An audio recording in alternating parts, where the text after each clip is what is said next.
2026 எடப்பாடி பழனிசாமி அவர்கள் தலைமையிலே ஆட்சி மலரும், எந்த விதமான சந்தேகம் கிடையாது. பல்வேறு நபர்கள் சந்தேகப்படலாம். நாம் மிகப்பெரிய கட்சி, பாரதிய ஜனதா கட்சி 1300க்கும் மேற்பட்ட எம்எல்ஏக்களை வைத்திருக்கிறோம்.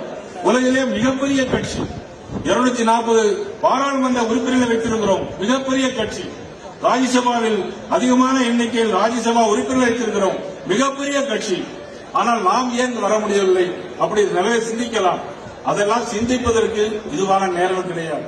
நம்முடைய ஒரே சிந்தனை திமுகவை வீட்டுக்கு அனுப்ப வேண்டும். யார் சொன்னது? நம்முடைய பிரதமர் மோடி அவர்கள் சொன்னது. யார் சொன்னது? நம்முடைய உள்துறை அமைச்சர் அமித்ஷா அவர்கள் சொன்னது. மிகப்பெரிய சாதனைக்கு மதுரைக்கு வந்தார் என்று சொன்னால் அதில் பல அர்த்தங்கள் இருக்கும். ஆனால் அவர்கள் சொன்ன கருத்து என்பது அதை வேதவாக்காக நாம் ஏற்றுக்கொள்ள வேண்டும். அவர்கள் கூட்டணி என்று சொன்னால் நாமும் கூட்டணி, அவர்கள் கூட்டணி இல்லை என்று சொன்னால் நமக்கு கூட்டணி தேவையில்லை. அவர்கள் சொன்னது கூட்டணி வேண்டும், கூட்டணி வேண்டும்.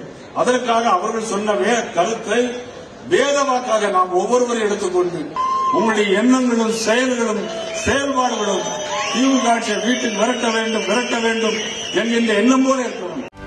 செய்திகளை உடனுக்குடனும் துல்லியமாகவும் தெரிந்து கொள்ள சப்ஸ்கிரைப் பண்ணுங்க.